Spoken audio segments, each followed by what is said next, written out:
If these early Mustangs had just come with bigger radiators, cooling system problems wouldn't be nearly as common as they are. Or we'd like to think that.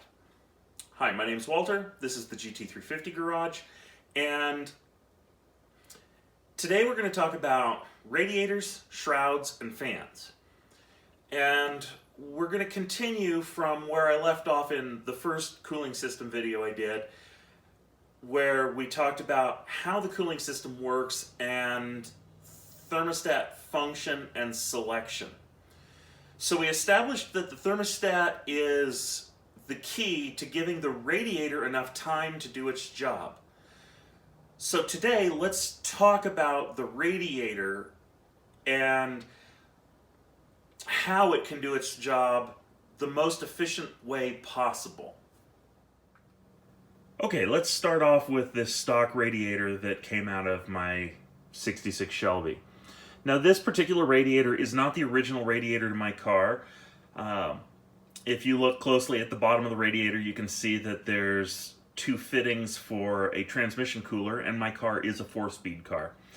But in particular, let's talk about some of the things that are issues with these early radiators that lead to some of the problems we have with these cooling systems. The first thing I want to point out is the number of tubes that we have. And this is a 2-row original radiator from the factory. So there are 2 rows of tubes in line, and we have, on this particular radiator, 28 passes through the core. So each one of these tubes is a pass. There's 28 of them stacked 2 rows deep. That's 56 passes through the radiator. The distance between each one of these tubes is filled by these cooling fins. And it may be a little hard to see in the video, but you can kind of see where the fins have dropped down when they were manufacturing this core, and they're not all the way up to the top of the core.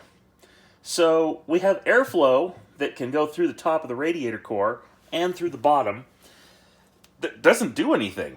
Okay, it's not passing over fins in those areas, and it's not pulling any heat out. In addition to that, we can look at the spacing and we can see how close together the fins are here at the top of these rows and how far apart they get further down in the row. So without equal and even airflow through the radiator, we're not going to get the most potential cooling out of this core. Now, there's some other issues with these early radiators. Water inlet and outlet being on the same side of the radiator causes a lot of people to think they need a cross-flow radiator. That's not really the case. In '67, they installed the big blocks in these cars. You could get the 390, and the 390 had the water outlet to the water pump on the driver's side. Because the radiator's inlet and outlet were diagonal from one another, the core saw a more balanced flow. These early radiators suffer from the same side inlet and outlet. Essentially what happens is coolant goes in the top tank, and it wants to pass straight through these tubes on the passenger side and right back out the bottom. It doesn't give the radiator a fair shake at distributing the coolant all the way across through these far tubes and back through the lower tank.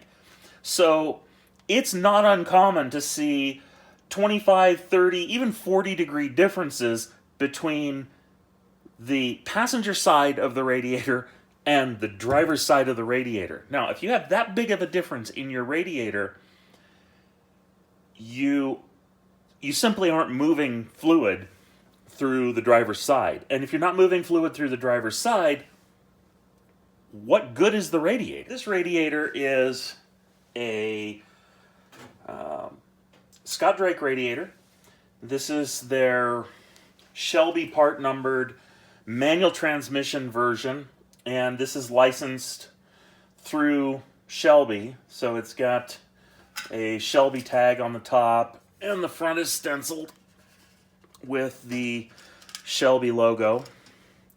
This is a very nice radiator, and it's a nice price point. Compared to an equivalent copper brass radiator, this aluminum radiator is about the same price. What's the difference? Why would I put the aluminum radiator in versus another copper brass? And to answer that, there's some key features to this radiator that made me choose it above a copper brass radiator. Look at the number of tubes or passes in this radiator. This radiator has 43 passes in 2 rows, so 86 tubes. And the tubes, while still about 3/16 of an inch wide, are 1 inch long. So we have 60% more tubes, and those tubes are 40% bigger, which effectively doubles the capacity of this radiator versus the original.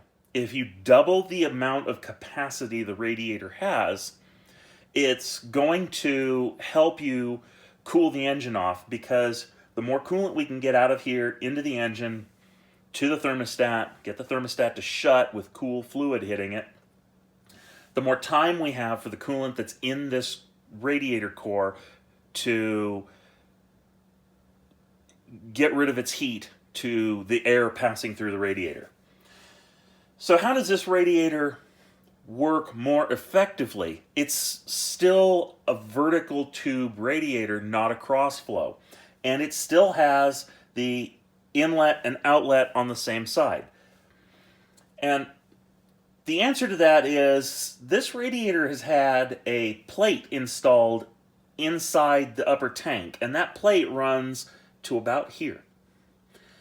And the purpose of that plate is to direct the coolant flow across the radiator tube so that it's almost like having the inlet on the driver's side. Now that's a neat trick that's accomplished with a simple little plate of aluminum. That gives us the balance that we're looking for in the core as far as temperature is concerned. We want to make sure that we're using a radiator that has the best possible chances of exchanging the heat to the atmospheric air. So some other little things with this radiator: the tank volume on the lower tank is actually larger. That's actually a good thing in my opinion. And the tank volume on the upper tank is about the same. So we haven't lost anything anywhere. This radiator retains drain just like the factory radiator. There's only one thing that anyone could really consider a downfall on this radiator, and that's the aluminum. Aluminum is not quite as efficient as a copper brass radiator at exchanging heat. So there's a small giveaway there in efficiency, but it's small. No cars today come with copper brass radiators in them. They're all aluminum radiators. And this is the same technology in this radiator core that you would get from a modern passenger car. So we're not giving up much. So what if you don't want an aluminum radiator standing out in your engine bay? What do? Do you buy a copper brass so that you can get a black radiator? No, not necessarily. An aluminum radiator can be painted. There's some things you need to know about that, and it's really very basic. The first thing is you want to talk to an actual automotive paint supply house and see if you can get them to provide you with a zinc primer. It's kind of the yellow in color when you apply it, and it will adhere to the aluminum very well. A light coat of that zinc primer, and now you're ready for a light color coat. And when I say light, you want to apply one coat and only one coat of a semi-gloss black paint to this radiator core. Now, if it was me and I wanted this radiator to be black, there is one other option. It would be rather expensive, but I'm sure you could find someone who could do it. You could have this radiator anodized black. That remains to be seen if we'll ever get anybody in the aftermarket to start anodizing aftermarket radiators in black or any other color. But it would be a nice touch in case any manufacturers are watching or listening. I would have been thrilled to purchase this exact radiator anodized black. I think it would look exceptional. So, with that said, we need to talk about airflow through this radiator. And from the factory, not all of the cars came with a fan shroud. The ones that did used these lovely metal fan shrouds. And this thing is very basic. It also does not seal to the face of the radiator in any way, shape, or form that's meaningful. So this thing is only about an inch thick at the top and bottom, and it leaves significant gaps on both sides of the radiator core and top and bottom that air is going to flow right past this. It also doesn't come back far enough to actually reach the fan and be of any value to reducing fan wash off of the tip of the fan blades. So let me get that one out of our way and show you the fan shroud that I'm going to be using. This shroud is from Scott Drake. It is their 3-inch fiberglass version. They have a plastic version and a fiberglass version. I chose the fiberglass version. I figured it'd be a little bit more robust. This thing is basically an OEM quality fan shroud. It's very nice. Now, you can see that for a 17-inch fan blade, it still leaves a small gap on both sides of the core, and I am going to seal that up with a strip of rubber so that I don't have air flowing past the sides of the core. It will require some minor trimming, namely up here in this top corner, just to get it to fit the way I want it to fit, and to prevent it from rubbing on the core anywhere, I will probably put some weather stripping on the back edge, just to kind of seal it up a little bit and cushion it. Now, one of the aspects that we're dealing with is the cooling fan. And this is the fan that was on my Shelby. And you can see this is an OEM Ford 6-blade fan. You can also see that it was clearly designed by someone who had flown prop aircraft in World War II or something. I mentioned it in the first video. My Shelby never got driven in the summer because the car had overheating issues. And this is a contributing factor to it. This is better, probably by 50% or more, than the 4-blade HiPo fan that the car came with. These blades are aerodynamically very crude, so they're only going to move a limited amount of air.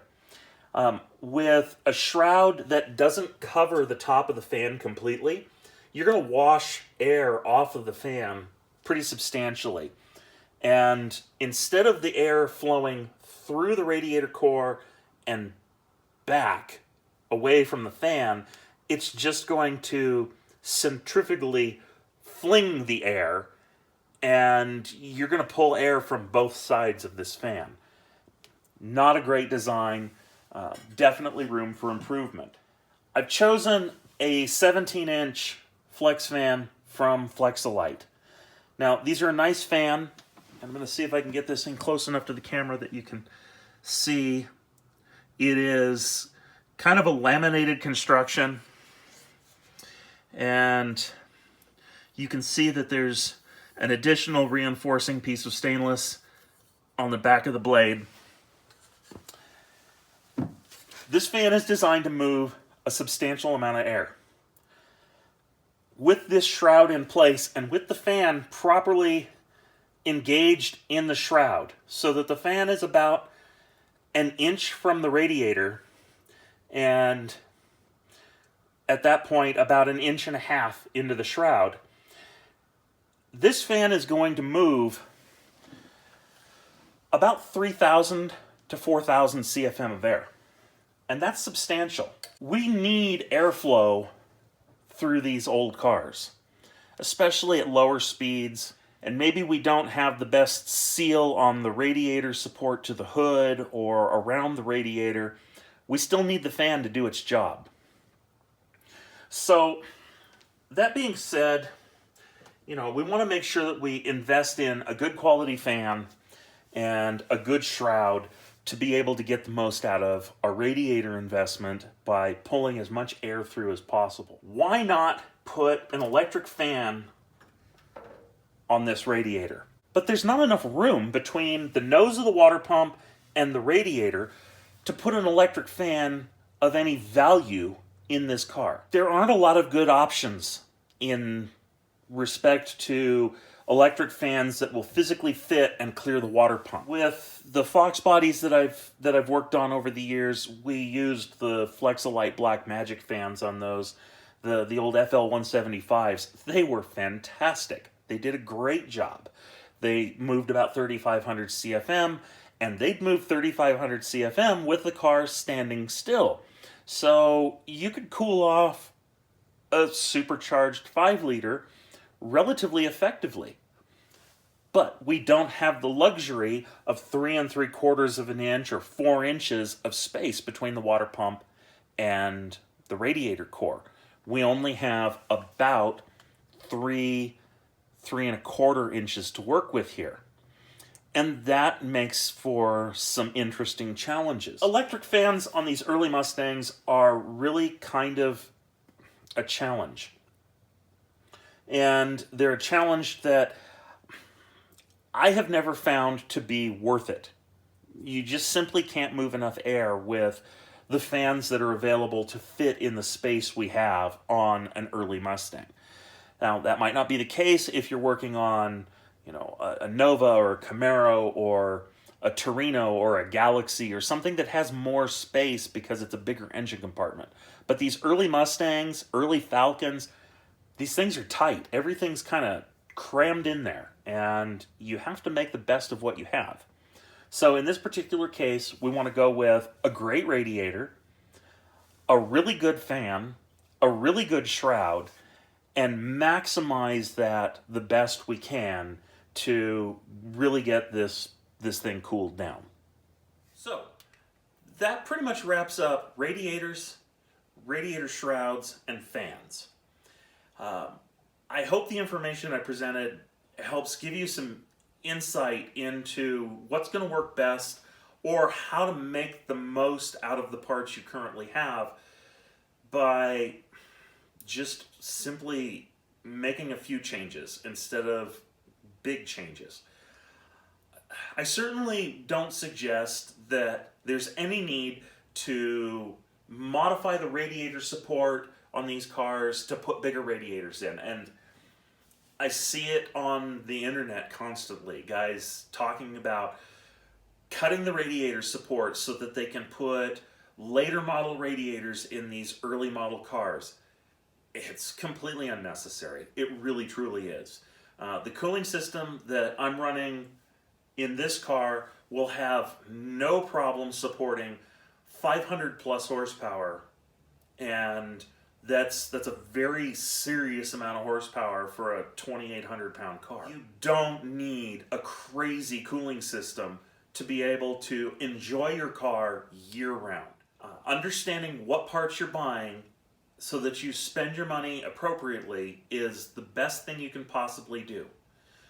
To make sure that that happens, by all means, reach out to me on Facebook, on Instagram, or through the comments here on YouTube. I'm more than happy to answer your questions about radiators or fans or water pumps or any part of the cooling system, any part of the car at all. I enjoy sharing the knowledge that I've acquired from doing this for over 30 years. It's taken me a lot of trial and error to gain this knowledge, and that trial and error is not cheap. It costs money. It requires making mistakes so that you can learn from them. There's no reason for you to make the same mistakes that I made. With that being said, like the video if you enjoyed the content. Subscribe to the channel. Follow me on Facebook and Instagram. The links are in the description below. And I really appreciate you sticking with me and watching today, and I hope to see you in the next video.